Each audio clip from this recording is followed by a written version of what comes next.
শাকিব খান ও জয়া আহসান প্রায় এক যুগ পর এক হচ্ছেন। সিনেমা মানেই শাকিব খানের ভক্তদের ভিন্ন আনন্দের খোরাক। এবার ঈদে শাকিব খানের সিনেমা দেখতে দর্শকের মধ্যে থাকে এক ধরনের উত্তেজনা। ভক্তদের উৎসবের বাড়তি আনন্দ দিতে রায়হান রাফি নির্মাণ করেছিলেন তুফান সিনেমাটি। সিনেমাটি বাংলা সিনেমার অতীতের অনেক রেকর্ড ভেঙে দেয়। ব্যবসা করে দেশ ও দেশের বাইরে নতুন করে দর্শক টেনেছে সিনেমাটি। দেশ বিদেশে হয়েছে সমাদিত। তুফানের পর শাকিবকে নিয়ে রায়হান রাফির পরবর্তী সিনেমা কি, এমন প্রশ্ন ছিল অনেকের।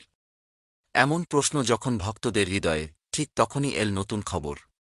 শাকিব খান ও রায়হান রাফি জুটি হয়ে আবারও আসছেন পর্দায়।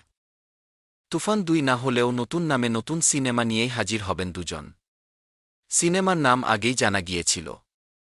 নতুন সিনেমাটির নাম তাণ্ডব। আগেই জানা গিয়েছিল সুপারস্টার শাকিব খানের এবারের নায়িকা হবেন দেশের কোনো অভিনেত্রী।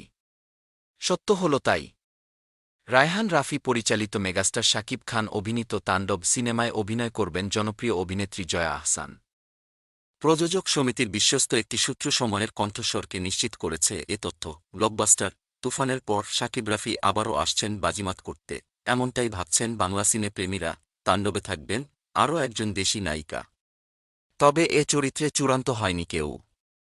সিনেমার আইটেম সঙ্গে থাকতে পারে চমক। হাজির হতে পারেন জনপ্রিয় কোনো চিত্রনায়িকা। দ্রুতই শুরু হবে তাণ্ডব সিনেমার শুটিং। সিনেমাটি মুক্তি পাবে চলতি বছরের ঈদুল আয়হা উৎসবে।